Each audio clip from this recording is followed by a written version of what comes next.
lakukan sekarang juga.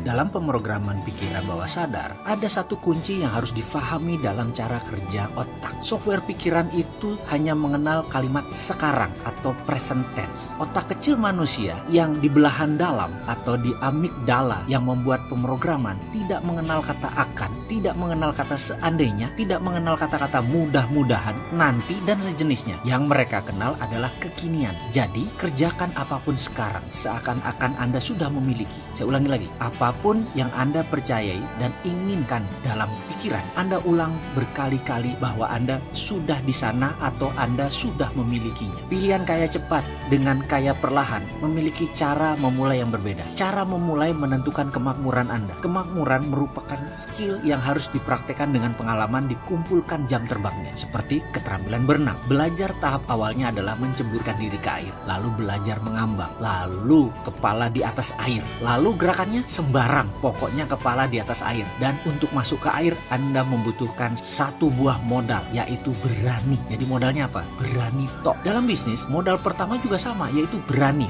bukan uang. Jadi kalau Anda mengatakan saya tidak ada uang buat modal, Anda memiliki poverty conscious. Anda memiliki kesadaran miskin. Kalimatnya lugas ya, maaf sekali lagi. Sepertinya akan banyak yang tidak terima dengan kalimat saya itu, tapi itu adalah fakta. Sekali lagi saya ulangi, kesadaran miskin akan mengatakan saya tidak punya uang sebagai modal. Kata-kata tidak punya uang adalah kesadaran miskin, dan itu adalah fakta. Anda bungkus dengan belum punya uang, itu juga artinya sama. Anda menunda hingga waktu yang tidak pernah tiba, dan saya punya pengalaman untuk itu. Sebagaimana sahabat tahu, saya memiliki banyak sahabat yang secara finansial masuk komunitas 1% manusia. Mereka adalah kalangan the have dan the rich. Mereka berada di puncak rantai makanan. Mereka anak keluarga kaya dan bisnisnya menguasai hajat hidup orang banyak lagi. Dan bisnisnya kemudian mereka kembangkan lebih dahsyat lagi. Itulah mereka disebut the have dan the rich. Bayangkan, di antara semua isi makhluk bumi ini, umat manusia berada di jajaran puncak atau top of the pyramid. Nah, orang-orang ini puncaknya puncak, topnya manusia. Mereka memiliki kekayaan pribadi dan network kekayaan jaringan sangat besar, triliunan, dan pertemanan dengan saya udah 10-15 tahun, bahkan ada yang sudah 25 tahun. Sebagai catatan, kenalan dan teman nongkrong dua hal berbeda ya. Nanti kita bahas di sesi berikutnya. Saya mungkin punya ribuan kenalan, tapi teman nongkrong sangat sedikit. Mungkin karena pada dasarnya saya introvert. Saya harus mengizinkan diri saya dulu untuk menerima mereka menjadi sahabat, baru nongkrong gitu ya. Saya jelaskan lagi, teman-teman saya yang milioner ini adalah teman nongkrong, lebih dari sekedar kenalan. Selama 5 tahun ini kami selalu bertemu di daerah Kuningan memanfaatkan corner of the house, sudut hotel bintang 5 tempat kami berkumpul. Sebulan sekali setidaknya saya bergabung dengan mereka. Dari mulut mereka kita bisa mendengar deal awal membeli klub bola papan atas Liga Eropa, transaksi terbesar perusahaan batubara di Indonesia, perdebatan melawan pebisnis Yahudi dari Inggris atau Rothschild yang akan masuk ke Indonesia, membeli partisipan interest beberapa daerah untuk membantu Perusda atau perusahaan daerah, mega proyek koper dan nikel smelter, dan banyak lagi transaksi kepemilikan chain hotel, dan ada juga beberapa transaksi kelas dunia di depan mata saya, di depan mata kami, termasuk hal-hal yang bersifat pribadi seperti mengganti private jet dari Bombardier 2 engine ke 4 engine yang tujuannya kalau ke Jakarta Beijing, Jakarta Dubai, Hong Kong Hawaii tidak perlu isi bahan bakar di tengah jalan. Ada juga yang mengganti dengan bicara yah atau azimut yah dari 90 yard ke 150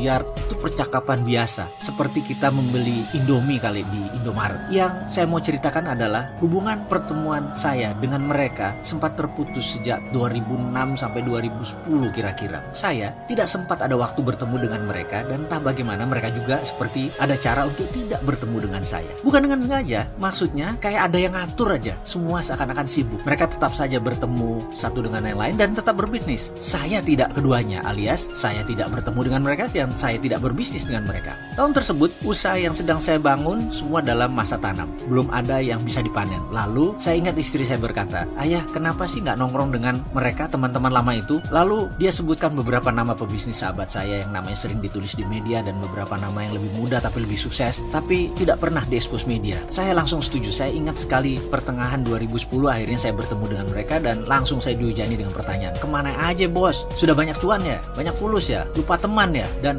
macam-macam gurauan lain yang intinya mengingatkan saya jangan lakukan itu lagi, tidak silaturahmi, tidak memanjangkan saling ngobrol ngalor ngidul. Dan saya ada merasa janggal, kok saya merasa nggak pas ya di situ. Saya heran hari itu. Setelah 2 jam di sana saya merasa ada yang nggak masuk. Saya pun pamit. Kali berikutnya saya hadir lagi bulan depannya. Saya juga merasa nggak nyaman. Bulan berikutnya saya ulangi lagi. Saya merasa nggak nyaman. Hadir di pertemuan saya terasa asing. Akhirnya saya mundur. Setelah 4 kali datang dalam beberapa bulan ke depannya, saya merasa nggak sreg. Saya tidak hadir lagi selama 2 bulan berikutnya. Di sini istri saya ngeh, ayah kok nggak ke Four Seasons lagi sih? Tanyanya. Saya jawab, males ternyata aku di sana nggak cocok lagi. Kayaknya udah beberapa kali kayak orang asing, nggak nyaman deh di sana. Entah kesambet apa, istri saya toto ceramah. Ayah denger ya, ini pendapat aku loh. Ayah itu mengajari banyak orang dan paling banyak adalah mengajari tentang mindset. Ayah tahu nggak kenapa ayah nggak cocok bergabung dengan mereka? Itu karena mindset ayah miskin, vibrasi ayah itu miskin, getaran mereka kaya semua, vibrasi mereka makmur. Jelas aja ayah nggak cocok di sana. Gimana sih? Kan ayah sendiri yang ngajari untuk membuat mindset kaya. Ubah dong vibrasinya. Saya mendengar kata-kata itu seperti kesetrum. Bener juga, kata saya dalam hati. Rekening mereka itu bukan 12 digit atau triliunan, bahkan ada yang 13 digit. Itu personal wealth loh, kekayaan pribadi mereka. Kalau mereka hanya memiliki 40% dari sebuah perusahaan, artinya perusahaan mereka yang kapitalnya 13-14 digit, ya duit mereka 12 digit juga. Perkataan istri saya tadi kena sekali di saya. Kesadaran saya masih miskin, seenggaknya di level perbandingan dengan mereka. Saya akui, saya terima, dan saya buktikan lagi dengan datang sekali lagi. Benar saja, saya merasa tidak nyaman. Berbicara mereka tentang mobil, bicara tentang materi, membuat saya tidak nyaman. Tapi saya terus melihat kembali apa yang sedang terjadi. Saya terus tetap datang, tapi dengan tingkat awareness berbeda. Saya mengecek di mana ketidaknyamanan saya. Bicara hal-hal materi ternyata saya merasa risih. Seakan-akan mereka sedang pamer, seakan-akan mereka menyombongkan keduniawian, dan saya tidak suka. Namun saya perhatikan terus perasaan saya waktu mereka bicara banyak hal. Ternyata mereka bicara tidak ada kesan sombong atau vibrasi pamer. Lalu kenapa saya nggak nyaman ya? Mereka membeli barang 10 miliar, hanya merupakan 0, sekian dari harta mereka. Sementara banyak orang membelanjakan 1 juta saja udah merupakan 30% pendapatan mereka. Pulang dari pertemuan yang membuat saya tidak nyaman tersebut, saya mendapatkan satu hal. Ternyata saya punya kesadaran miskin, titik. Nggak usah dibungkus dengan basa-basi. Saya putuskan sejak malam itu, saya mulai harus merubah platform saya berpikir dan bertindak. Saya harus lakukan setiap hari, setiap saat. Saya tanam program baru. Sangat ekstrim cara saya menanamnya, dan saya tahu sekali cara menanamnya. Bahkan saya sampai nggak percaya atau seram atau takut sama pondasi yang saya buat pada saat itu, pemrograman yang saya lakukan. Namun saya udah tekad bulat. Saya letakkan software baru tentang kemakmuran.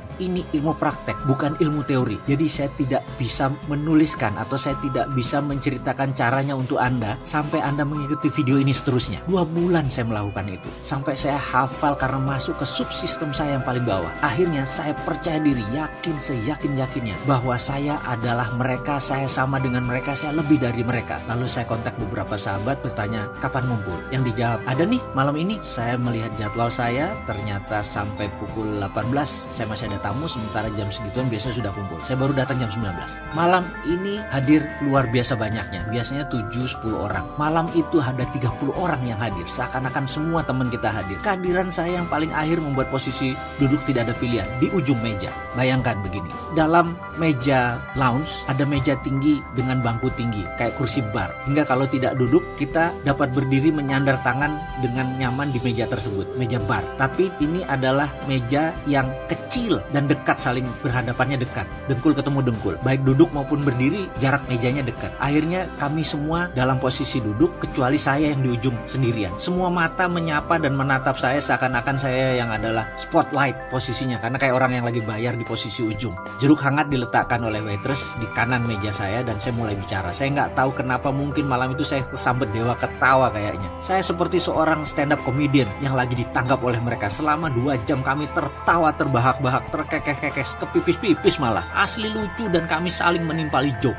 Pulang pukul 11 malam, wajah saya sumringah. Orang rumah bertanya ada apa. Lalu saya menceritakan rinci kejadian malam tadi. Sejak saat itu HP tidak pernah berhenti berdering hingga saat ini. Untuk beberapa eksekusi bisnis, kalau saya tidak ikut, mereka nggak mau jalan. Semua mendadak berubah akrab. Saya nggak pusing lagi urusan Bombardier, Mona Lisa Project, Azimut-Yah, Caesar Palace, atau apalah nama yang saya tidak terlalu kenal. Tetapi saat ini semua itu tidak berpengaruh negatif lagi. Sekarang sahabat, Anda ingin tahu rahasianya apa yang saya lakukan hingga semuanya berhasil positif? Ikuti video selanjutnya.